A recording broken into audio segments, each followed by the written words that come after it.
Bianco, ang inyong kapusong totoo. Ang Abra River ang isa sa 5 pinakamalaking ilog sa ating bansa. Mula sa kabundukan ng Cordillera at ilang pang kalapit na bundok. Dito bumubuhos ang lahat ng tubig palabas ng South China Sea.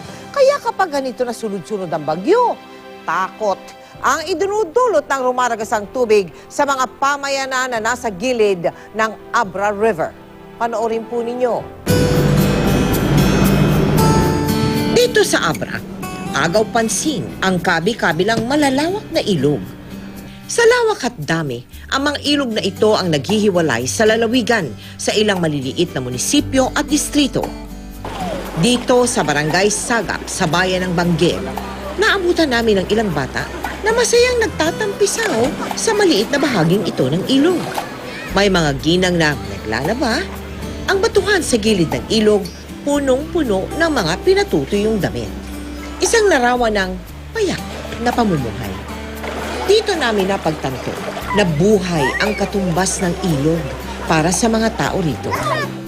Ngunit ang ilog na nagbibigay buhay sa mga pamayanan ang siya ring pinagmumulan ng takot, lalo na kapag may bagyo. Pag magbagyo dito sa amin, talagang hirap na hirap kami dito. Tsaka puno ng kaba, hindi namin alam kung anong gagawin namin kasi talagang malaki-malaki ang ilog. Dito sa bayan ng San Quintin, inabot raw ng tubig ang gilid ng kanilang munisipyo.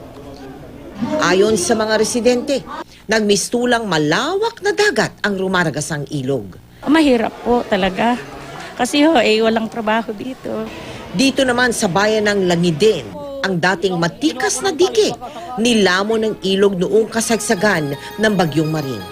Ang mga residenteng ito ang naging sadya ng ating Operation Bayanihan. Makailang beses rin kaming tumawid ng ilog, sakay ng halaman at bangka. Abutin man ng gabi sa mga liblib na lugar, tuloy-tuloy pa rin tayo. Marating lang ang mga pamayanang hindi pa naaabot ng tulong.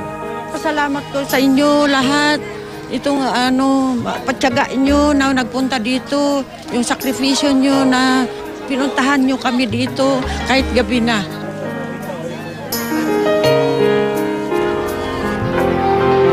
Mahigit 1,000 pamilya po ang ating natulungan sa buong lalawigan ng Abra. Samantala, sa kabuuan, umabot na po sa mahigit 116,000 katao ang natulungan ng ating malawakang Operation Bayanihan para sa mga nasalanta ng habagat at Bagyong Maring. Taos-puso po kami nagpapasalamat sa lahat ng mga tumugon sa aming panawagan ng tulong.